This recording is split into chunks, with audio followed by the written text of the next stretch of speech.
ನೆಲಮಂಗಲ ವಿಶ್ವ ಮಾನವ ಸೇವಾ ಪ್ರತಿಷ್ಠಾಪನಾ ಟ್ರಸ್ಟ್ ವತಿಯಿಂದ ರಾಷ್ಟ್ರಕವಿ ಕುವೆಂಪು ಹಾಗೂ ಸ್ವಾಮಿ ವಿವೇಕಾನಂದ ಜನ್ಮ ದಿನಾಚರಣೆ. ನೆಲಮಂಗಲ ನಗರದಲ್ಲಿ ರಾಷ್ಟ್ರಕವಿ ಕುವೆಂಪು ಹಾಗೂ ಸ್ವಾಮಿ ವಿವೇಕಾನಂದರ ಜನ್ಮ ದಿನಾಚರಣೆಯನ್ನು ಭಕ್ತಿ ಭಾವ ಮತ್ತು ಸಮಾಜಮುಖಿ ಚಿಂತನೆಯೊಂದಿಗೆ ಆಚರಿಸಲಾಯಿತು. ವಿಶ್ವ ಮಾನವ ಸೇವಾ ಪ್ರತಿಷ್ಠಾಪನಾ ಟ್ರಸ್ಟ್ ವತಿಯಿಂದ ಆಯೋಜಿಸಲಾಗಿದ್ದ ಈ ಕಾರ್ಯಕ್ರಮವು ನೆಲಮಂಗಲ ನಗರದ ಪವಾಡ ಶ್ರೀ ಬಸವಣ್ಣ ದೇವರ ಮಠದಲ್ಲಿ ಜರುಗಿತು. ಕಾರ್ಯಕ್ರಮದ ಅಂಗವಾಗಿ ಸಾರ್ವಜನಿಕರಿಗೆ ಉಚಿತ ಶಿಬಿರದಲ್ಲಿ ಕಣ್ಣಿನ ತಪಾಸಣೆ, ವಿವಿಧ ಆರೋಗ್ಯ ತಪಾಸಣೆ, 40 ವರ್ಷ ಮೇಲ್ಪಟ್ಟ ಮಹಿಳೆಯರಿಗೆ ಕ್ಯಾನ್ಸರ್ ನಿಯಂತ್ರಣದ ಚುಚ್ಚುಮದ್ದು ಸೇರಿದಂತೆ ರಕ್ತದಾನ ಶಿಬಿರ ಆಯೋಜಿಸಲಾಗಿದ್ದು, ನೂರಾರು ಜನರು ಇದರ ಪ್ರಯೋಜನವನ್ನು ಪಡೆದುಕೊಂಡರು. ಶ್ರೀ ಶ್ರೀ ಸಿದ್ಧಲಿಂಗ ಸ್ವಾಮೀಜಿ ಜ್ಯೋತಿ ಬೆಳಗಿಸುವ ಮೂಲಕ ಕಾರ್ಯಕ್ರಮಕ್ಕೆ ಚಾಲನೆ ನೀಡಿದರು.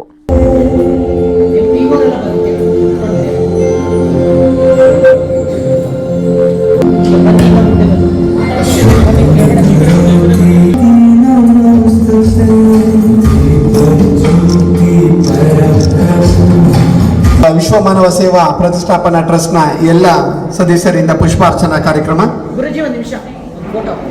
ಈ ಸಂದರ್ಭದಲ್ಲಿ ಶ್ರೀನಿವಾಸ್ ಗುರೂಜಿ, ರಮಣಾನಂದನಾಥ ಸ್ವಾಮೀಜಿ ಹಾಗೂ ಮಾಜಿ ವಿಧಾನ ಪರಿಷತ್ ಸದಸ್ಯರಾದ ಇ ಕೃಷ್ಣಪ್ಪ, ವೇಣುಗೋಪಾಲ್, ಟ್ರಸ್ಟ್ನ ಅಧ್ಯಕ್ಷ ಬೆಟ್ಟ ತಿಮ್ಮೇಗೌಡ ಸೇರಿದಂತೆ ಅನೇಕ ಗಣ್ಯರು ಭಾಗವಹಿಸಿದ್ದರು.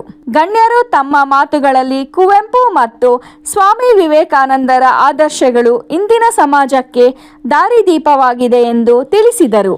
ವಿಶ್ವ ಮಾನವ ಸೇವಾ ಟ್ರಸ್ಟ್ ವತಿಯಿಂದ ಉಚಿತ ಆರೋಗ್ಯ ತಪಾಸಣಾ ಶಿಬಿರ ಕಾರ್ಯಕ್ರಮ ಹಮ್ಮಿಕೊಂಡಿರ್ತಕ್ಕಂಥದ್ದು ಬಹಳ ಸಂತೋಷವಾಗಿರ್ತಕ್ಕಂಥದ್ದು.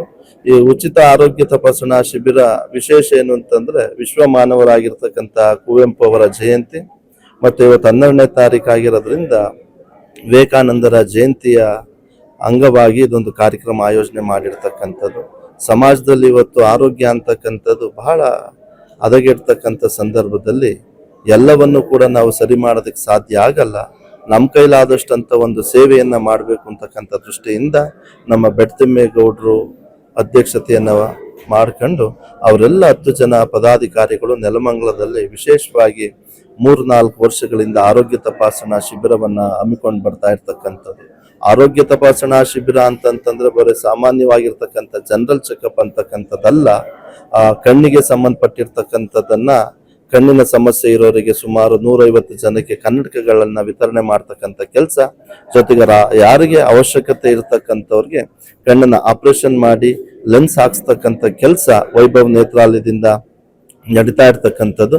ಜೊತೆಗೆ ನಮ್ಮ ಪ್ರೈಮ್ ಹಾಸ್ಪಿಟಲ್ ಇಂದ ಡಾಕ್ಟರ್ ಆಗಿರ್ತಕ್ಕಂಥವ್ರು, ಅವರ ಸಿಬ್ಬಂದಿ ವರ್ಗದವರೆಲ್ಲ ಸೇರ್ಕೊಂಡು ಮೂಳೆ, ಇವತ್ತು ನಿಮ್ಗೆಲ್ಲ ಗೊತ್ತಿರ್ತಕ್ಕಂಥದ್ದು, ಎಳೆ ವಯಸ್ಸಿನಲ್ಲಿ ಸುಮಾರು 10 ವರ್ಷದಿಂದ ಮೇಲ್ಪಟ್ಟವರಿಗೆ ಇವತ್ತು ಮೂಳೆಯ ಸಮಸ್ಯೆ ಇರೋದ್ರಿಂದ ಆ ಮೂಳೆಯ ಸಮಸ್ಯೆ ಯಾರ್ಯಾರಿಗಿದೆ ಅವ್ರನ್ನೆಲ್ಲ ಪರೀಕ್ಷೆಯನ್ನ ಮಾಡಿ ಅವ್ರಿಗೂ ಕೂಡ ಉಚಿತವಾಗಿರ್ತಕ್ಕಂಥ ಟ್ರೀಟ್ಮೆಂಟ್ ಕೊಡ್ತಾ ಇರ್ತಕ್ಕಂಥದ್ದು ಬಹಳ ಉತ್ತಮವಾಗಿರ್ತಕ್ಕಂಥ ಸೇವೆ. ನೆಲಮಂಗಲದಲ್ಲಿ ಅತ್ಯಂತ ಪ್ರಾಮಾಣಿಕವಾಗಿ ನಿಸ್ವಾರ್ಥತೆಯಿಂದ ಸಮಾಜಕ್ಕೆ ನಮ್ಮ ಸೇವೆಯನ್ನ ಮಾಡಬೇಕು ಅಂತಕ್ಕಂಥ ದೃಷ್ಟಿಯಿಂದ ಉತ್ತಮವಾಗಿರ್ತಕ್ಕಂಥ ಸೇವೆ ಮಾಡ್ತಿರ್ತಕ್ಕಂಥವ್ರಿಗೆ ನಾವೆಲ್ಲರೂ ಅವರಿಗೆ ಅಭಿನಂದಿಸಬೇಕು.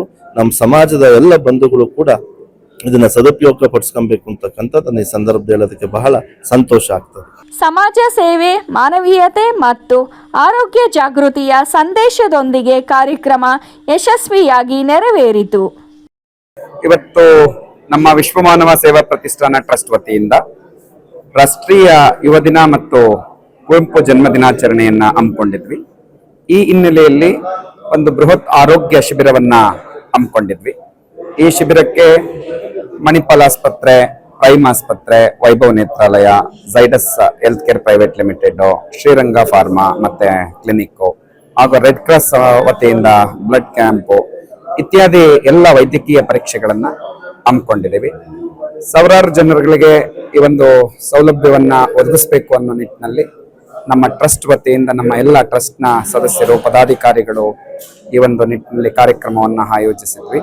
ಸೊ ಈ ಒಂದು ಕಾರ್ಯಕ್ರಮಕ್ಕೆ ಪರಮ ಪೂಜ್ಯರಾದಂತಹ ಶ್ರೀನಿವಾಸ್ ಗುರೂಜಿಯವರು, ಹಾಗೆ ಸಿದ್ಧಲಿಂಗ ಸ್ವಾಮೀಜಿಯವರು, ರಮಣಾನಂದ ಸ್ವಾಮೀಜಿಯವರು, ವಿಧಾನ ಪರಿಷತ್ ಸದಸ್ಯರಾದಂತಹ ಇ ಕೃಷ್ಣಪ್ಪನವರು, ಇನ್ನು ಅನೇಕ ಗಣ್ಯರು ಈ ಕಾರ್ಯಕ್ರಮದಲ್ಲಿ ಆಗಮಿಸಿದ್ರು, ಈ ಕಾರ್ಯಕ್ರಮಕ್ಕೆ ಆಗಮಿಸಿದ್ರು. ಸೊ ಒಂದು ಒಳ್ಳೆ ಕಾರ್ಯಕ್ರಮವನ್ನ ಮಾಡಬೇಕು, ಒಂದು ಆರೋಗ್ಯ ಕ್ಯಾಂಪ್ ಅನ್ನೋ ಒಂದು ಉದ್ದೇಶವನ್ನ ಇಟ್ಟುಕೊಂಡು ಈ ದಿನ ಈ ಒಂದು ಕಾರ್ಯಕ್ರಮವನ್ನು ಆಯೋಜನೆ ಮಾಡಿದ್ವಿ. ಗಟ್ಟಿಮೇಗೌಡ ಸರ್, ನಾವು ನಮ್ಮ ಟ್ರಸ್ಟ್ ಏನು ಅಂತ ಅಂದ್ರೆ, ನಾವು 10 ಜನ ಏನಿದ್ದೀವಿ, ನಾವಷ್ಟೇ ನಮ್ಮ ಕೈಯಿಂದ ಒಂದು ನಮ್ಮ ಆದಾಯದ ನಾಕಾಣಿನ ಅದಕ್ಕೆ ಹಾಕೊಂಡು ನಾವು ಕಾರ್ಯಕ್ರಮವನ್ನು ಮಾಡ್ತಾ ಇದ್ದೀವಿ. ಇಲ್ಲಿ ನಾವೊಂದು ಕಾರ್ಯಕ್ರಮ ಮಾಡ್ತೀವಿ ಅಂತ ಯಾರ ಹತ್ರನ ಇನ್ವಿಟೇಷನ್ ತಗೊಂಡೋಗಿ ಇನ್ನೊಬ್ರ ಹತ್ರ ದೇಣಿಗೆ ಎತ್ತೋದಾಗ್ಲಿ ಇದ್ ಮಾಡೋದಾಗ್ಲಿ ಇಲ್ಲ. ನಾವು ಟ್ರಸ್ಟ್ ನ ಫಾರ್ಮ್ ಮಾಡಿದಾಗ್ಲೇ ಹೇಳಿದ್ದೀನಿ, ನಮ್ದು ಏನಿದ್ರು ಕೊಡುವ ಕೈ ಆಗ್ಬೇಕೇ ವಿನಃ ಈಸ್ಕೊಳ್ಳೋ ಕೈ ಆಗ್ಬಾರ್ದು ಅನ್ನೋದನ್ನ ಒಂದು ಧ್ಯೇಯವಾಗಿ ಇಟ್ಕೊಂಡಿದ್ದೀವಿ. ಈ ಹಿನ್ನೆಲೆಯಲ್ಲಿ ನಾವು ಯಾರ ಹತ್ರನೂ ಕೂಡ 1 ರೂಪಾಯಿನ ದೇಣಿಗೆನ ತೆಗೆದುಕೊಳ್ಳದಿರನೆ ನಮ್ಮ ಟ್ರಸ್ಟ್ ವತಿಯಿಂದ ನಾವು ವರ್ಷಕ್ಕೆ 1 ಕಾರ್ಯಕ್ರಮ ಇರಬಹುದು, ಅದನ್ನ ಬಹಳ ಅರ್ಥಪೂರ್ಣವಾದಂತಹ ಒಂದು ಕಾರ್ಯಕ್ರಮವನ್ನ ದೊಡ್ಡ ಮಟ್ಟದಲ್ಲಿ ಮಾಡಬೇಕು, ಇನ್ನೂ ಉನ್ನತ ಮಟ್ಟದಲ್ಲಿ ಅನೇಕ ಸಾಮಾಜಿಕ ಕಾರ್ಯಗಳನ್ನ ತುಂಬಾ ಅವಶ್ಯಕತೆ ಇರ್ತಕ್ಕಂಥ ಜನಗಳಿಗೆ ತಲುಪಿಸುವ ಒಂದು ಗುರಿಯನ್ನ ನಮ್ಮ ಟ್ರಸ್ಟ್ ವತಿಯಿಂದ ಇಟ್ಕೊಂಡಿದ್ದೀವಿ. ಅದನ್ನ ಮುಂದಿನ ದಿನಗಳಲ್ಲಿ ನಾವು ಮಾಡ್ತಾ ಹೋಗ್ತೀವಿ. ಸರ್, ಯುವಕರು ಏನು ಅಂತ ಅಂದ್ರೆ, ನೀವು ಮುಂದಿನ ಪ್ರಜೆಗಳು ಯಾರು ಏನಾಗ್ತೀರಿ ಯುವಕರು ಅಂತ ಗೊತ್ತಿಲ್ಲ. ಇವತ್ತಿನ ಯುವಕರು ನಾಳೆ ದೇಶ ಆಳ್ಬಹುದು, ರಾಜಕಾರಣಿಗಳಾಗ್ಬಹುದು, ಸೈಂಟಿಸ್ಟ್ಗಳಾಗ್ಬಹುದು, ಏನಾದ್ರೂ ಆಗ್ಬಹುದು. ಬಟ್ ಒಂದು ಒಳ್ಳೆತನವನ್ನ ಬೆಳೆಸ್ಕೊಳ್ಳಿ, ನೈತಿಕತೆಯನ್ನ ಬೆಳೆಸ್ಕೊಳ್ಳಿ, ಸಮಾಜಕ್ಕೆ ಏನು ನೀವು ಕೊಡ್ತಾ ಇದ್ದೀರಿ ಅನ್ನೋದಕ್ಕಿಂತನೂ ಸಮಾಜದಿಂದ ನೀವು ನಿರೀಕ್ಷೆ ಮಾಡೋದಕ್ಕಿಂತ ನೀವು ಏನು ಸಮಾಜಕ್ಕೆ ಕೊಟ್ರಿ ಅನ್ನೋದನ್ನ ಮೈಗೂಡಿಸ್ಕೊಂಡು ಒಳ್ಳೆ ವ್ಯಕ್ತಿಗಳಾಗಿ ರೂಪುಗೊಳ್ಳಿ. ಇನ್ನೊಬ್ಬರಿಗೆ ಮೋಸ ಅನ್ಯಾಯ ಮಾಡೋದನ್ನ ಬಿಟ್ಟು ಸಮಾಜಕ್ಕೆ ಉತ್ತಮ ಪ್ರಜೆಯಾಗಿ ಬದುಕಿ ಅನ್ನೋದನ್ನ ಹೇಳಿ.